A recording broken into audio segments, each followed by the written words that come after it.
भैया, आज चुनावी चौपाल में हम बैठे हुए हैं। यहाँ पर व्यापारी भी हैं, किसान भी हैं और हर स्तर के यहाँ पर भाजपा नेता भी बैठे हुए हैं और हमारे बीच में व्यापारी नेता भी बैठे हुए हैं।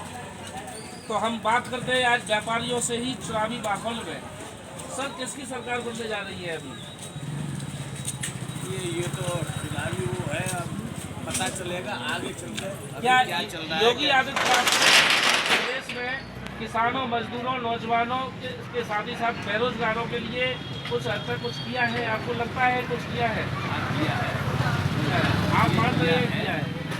बस ये है कि मैं तो ये कहूँगा कि सरकार जो भी रही हो और जो भी आए तो गरीबों के हित में ज़्यादा से ज़्यादा भाई, हमारे पास में अभी व्यापारी नेता बैठे हुए हैं, सचिन कुमार वासदेव मंडी बाबू। हम इनसे भी जानना चाहते हैं, सर, व्यापारी इस बार किसको वोट करने के मूड में है?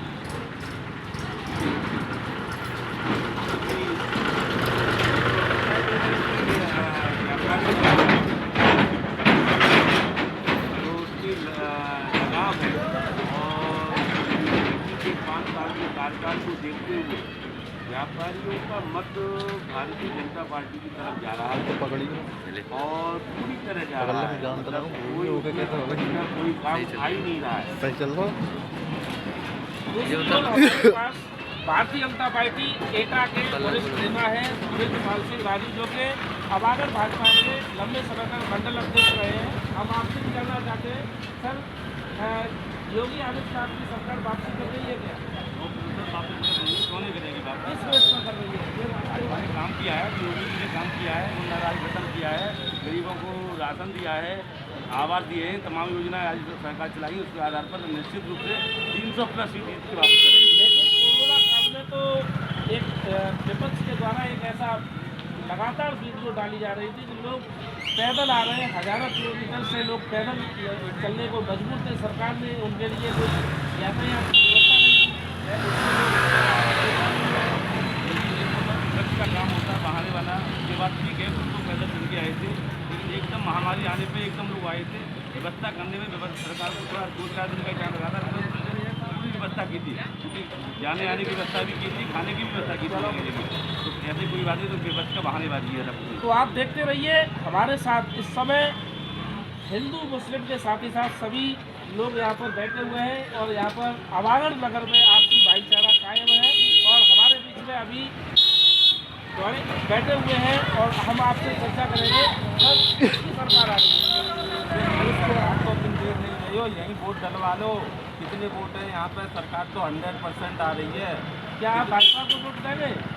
वोट ऐसे नहीं कि भाजपा को वोट क्यों नहीं देंगे भाई, और किसे वोट देंगे और कोई कौन है वोट देने? चाचा, आप भी आ जाइए, 1 मिनट आपसे भी हम जानकारी पूछना चाहते हैं। सुन लो भैया, मैंने किया। हाँ, आप बताइए, किसकी सरकार आ रही है इस बार? चल रही सोई बीजेपी ही आएगी। और क्या? आप कैसे कह सकते हैं कि बीजेपी आएगी? क्या ऐसे बीजेपी ने क्या काम बढ़िया किया? बताऊँ, काम बढ़िया कर रही है तो आएगी। हाँ, नहीं, कोई ऐसा एक काम बता दीजिए जो कि अच्छा किया हो बीजेपी ने। सही है, सही ओके, धन्यवाद।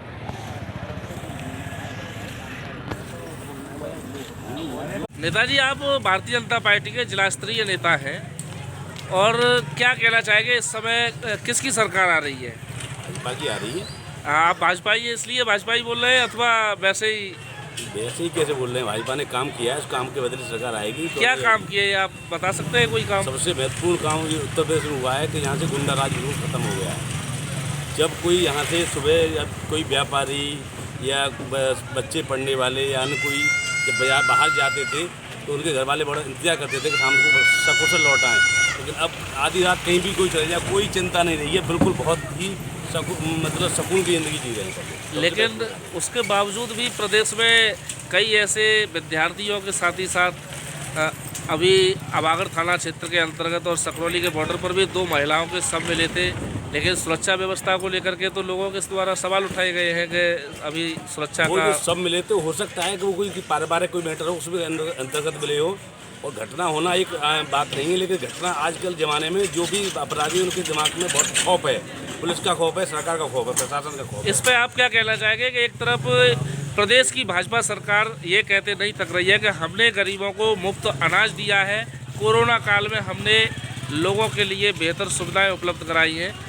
और वही विपक्ष इस संबंध में लगातार सरकार पर हमलावर रहा है कि एक तरफ महंगाई बढ़ी है लगातार, वहीं अस्पतालों में ऑक्सीजन की कमी से बड़ी तादाद में लोगों की मृत्यु हुई है। इस पर आप क्या कहना चाहते हैं? देखिए, ये जो महामारी आई थी, इस महामारी में पूरा विश्व त्राहि कर रहा था, उसके बावजूद भी यूपी का स्तर बहुत ठीक रहा है।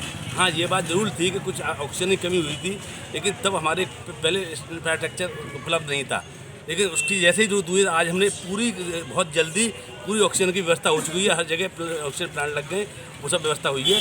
व्यवस्था पहले से नहीं थी, इसमें योगी सरकार जिम्मेदारी नहीं, इससे पहले जो सरकार है वो भी जिम्मेदार थी कि इतनी व्यवस्था नहीं हो पाई। 5 साल में सब कुछ नहीं हो सकता है। दूसरी तरफ रही बात राशन की, जो बात आप कह रहे हैं, राशन हमने दिया है और इसके अलावा सब व्यवस्थाएं लॉकडाउन के टाइम में की थी, उसका फ़ायदा अभी हमें अवश्य मिलेगा। ये हम वहीं समाजवादी पार्टी के राष्ट्रीय अध्यक्ष अखिलेश यादव का कहना है कि योगी सरकार लोगों को बिजली के बिलों को लेकर के भ्रमित कर रही है। वहीं उन्होंने ऐलान किया है कि हमारी सरकार बनने पर हम 300 यूनिट बिजली फ्री देंगे। इस पर आप क्या कहना चाहेंगे? ये हम नहीं कह रहे हैं, आप खुद सब लोग जानते हैं कि जब सपा की सरकार थी तो मुश्किल से 6 घंटे 7 घंटे बिजली मिलती थी हमको। आज हमको 24 घंटे बिजली मिल रही है। तो जब बिजली हमको पूरी मिलेगी, तो पेमेंट देने में आदमी को सर्विस मिलनी चाहिए। अब जब बिजली नहीं मिलेगी, अब उसको यूनिट फ्री कर दो, उससे फ़ायदा क्या होगा? ऐसे। क्या नाम है आपका? मेरा जी सलीम। सलीम जी, आप क्या कहना चाहेंगे सरकार के बारे में? अभी चुनाव का समय है और चुनावी चर्चा है, क्या कहना चाहेंगे आप इस संबंध में? किसकी सरकार आ रही है? सरकार तो देखो जो भी बन जाए सब अच्छी है सरकार, बाकी जो जनता के लिए सब कुछ करे वो सरकार है, गरीबों के हित में। आपको ये भाजपा की सरकार योगी आदित्यनाथ के नेतृत्व में जो सरकार चली है, उसके संबंध में आप क्या कहना चाहेंगे? सरकार सही चली है अब तक तो अब आगे देखते हैं क्या होता है। क्या आप लोग सपोर्ट करने के मूड में हैं? सरकार सभी हमारी हैं, सरकारें जितनी भी हैं हमारी हैं जी। अब सबको अपने अपने तौर तरीके से दुनिया देखती है, किसको क्या देखना है, कैसे क्या करना है। जो सही काम करेगी पब्लिक के साथ में, वो सही तरीके से गिनती होगी। लेकिन एक तरफ अखिलेश यादव कह रहे हैं कि हमने भाजपा से अच्छी लोगों को सुविधाएं दी हैं, लेकिन भाजपा के द्वारा लगातार लोगों को दिग्भ्रमित किया गया है। इस पर आप क्या कहना चाहते हैं? सुविधाएं सभी सरकारें अपना अपना कहती हैं कि सुविधाएं हम ये देंगे, और जो सुविधाएं दी हैं वो पार्टी थी जब उधर से सुविधाएं दी थी, अब ये सरकार है तो ये अपनी सुविधाएं देती है। नगर पंचायत आवागढ़ के आप लंबे समय से सभासद हैं, क्या कहना चाहेंगे इस बार किसकी सरकार आ रही है? भाजपा की आ रही है सर। आप कैसे कह सकते हैं कि भाजपा की सरकार आ रही है? इसमें जो है गरीबों को आवास की सुविधा भी मिली है और किसान सम्मान निधि भी मिली है, और लोगों की जो है पेंशनें 300 रुपये थी जब सरकार बनी थी भाजपा की यूपी में, वो आज 1000 रुपये तक हो गई है। लेकिन समाजवादी पार्टी लगातार हमलावर रही है।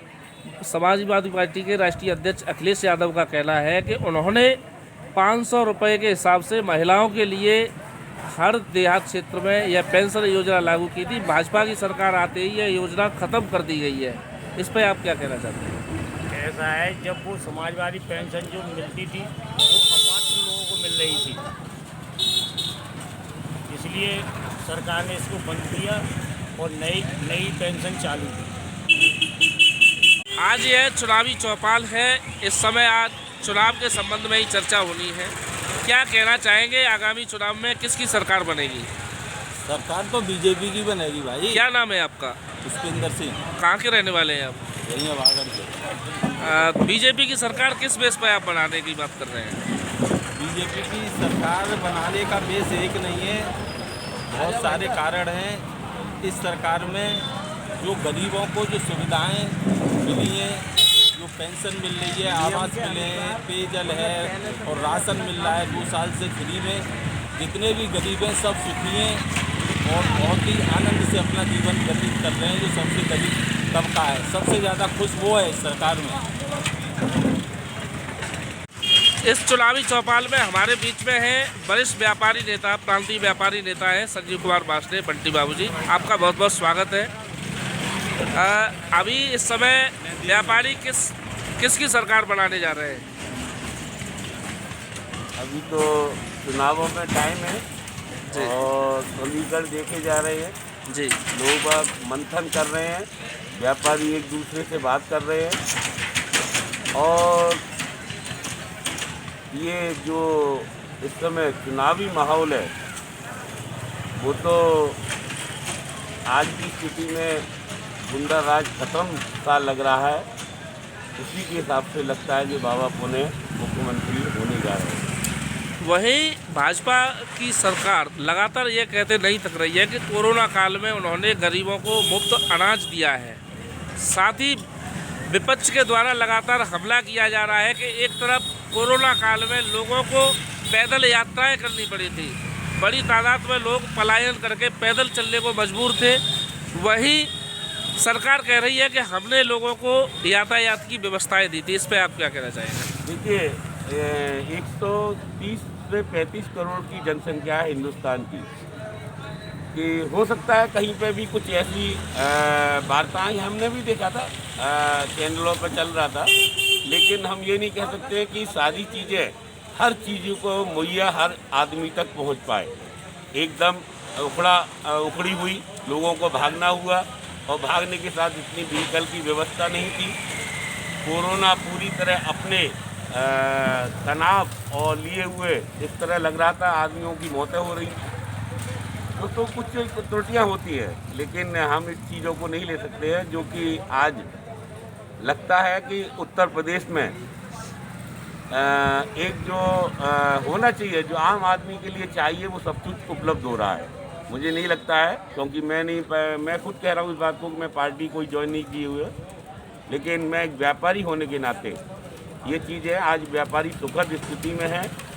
कुछ चीज़ें प्रॉब्लम में आई हैं, उसकी समस्या सरकार ने सुनी है, कुछ पूरी की है, कुछ आगे करेंगे। लेकिन कल आगरा में ही अभी 2 दिन पहले एक बड़ी लूट हुई थी, व्यापारियों से 200 कुंटल चांदी की लूट हुई है, उसमें अभी तक अपराधी गिरफ्तार नहीं हुए। तो कैसे कानून का राज हुआ है? देखिए पुलिस लगी हुई है और वार्ता हमने भी जानकारी प्राप्त की है और हमें मालूम है, लेकिन अभी तक सुराग नहीं लग पाया है। उसमें पुलिस अभी इलेक्शन के माहौल को देखते हुए शायद उसमें ज़्यादा व्यस्त है, लेकिन ऐसा नहीं होना चाहिए, पुलिस को लगना चाहिए और हमारे व्यापारी मांग भी कर रहे हैं। और आगरा की वीडियो आपने देखे भी होंगे, हमारे व्यापारी गण लगे हुए हैं और उम्मीद है कि खुलेगा, केस खुलेगा। हो गई है, लेकिन विभिन्न राजनीतिक दलों के द्वारा अपने अपने प्रत्याशी घोषित कर दिए हैं और आप लोग व्यापारी हैं।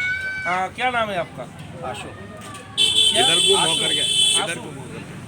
किसकी सरकार बनने जा रही है इस बार? बाबा की सरकार बनेगी। बाबा की बनेगी? लेकिन आप लोग को मुस्लिम है, लेकिन दूसरी तरफ लोगों के द्वारा बताया जाता है कि मुस्लिम को भाजपा को वोट नहीं देगा। भाजपा को नहीं देती, कार को तो देती है, लेकिन बाबा ने कार्य किया है। क्या ऐसा कार्य किया है जो कि आपको लग रहा है कि भाजपा की सरकार? काफ़ी ऐसे कार्य किए, जब क्वार्टर बनाए जी, वो सभी को दिए, किसी चेहरा देख के थोड़ा दिए बाबा ने। आप लोगों को मिला है कुछ, कोई लाभ मिला है? इन्हें तो एक लेना हो 3 मिले हैं तो। आप बताइए, आपका क्या नाम है? जी साल। हाँ, आप इस बार किसकी सरकार बनते देखना चाहते हैं? मोदी जी की सरकार देखना चाहते हैं। भाजपा सरकार को ही दोबारा वापसी चाहते हैं? क्या ऐसा काम लगाए आपको अच्छा जो कि भाजपा की सरकार वापस आ जाए? कभी भी किसी ने कभी राशन की 1000 रुपये अकाउंट। लेकिन विपक्ष के द्वारा लगातार, सपा और बसपा के द्वारा लगातार कहा जा रहा है कि मुस्लिम वोट भाजपा को नहीं जाएगा, वो वोट हमारा वोट है। तो क्या आपको लगता है कि समाजवादी पार्टी को मुस्लिम वोट नहीं देंगे? क्यों नहीं देंगे, लेकिन हमारा जिसने ना लाभ दिया है हम उसे ही वोट देंगे। धन्यवाद।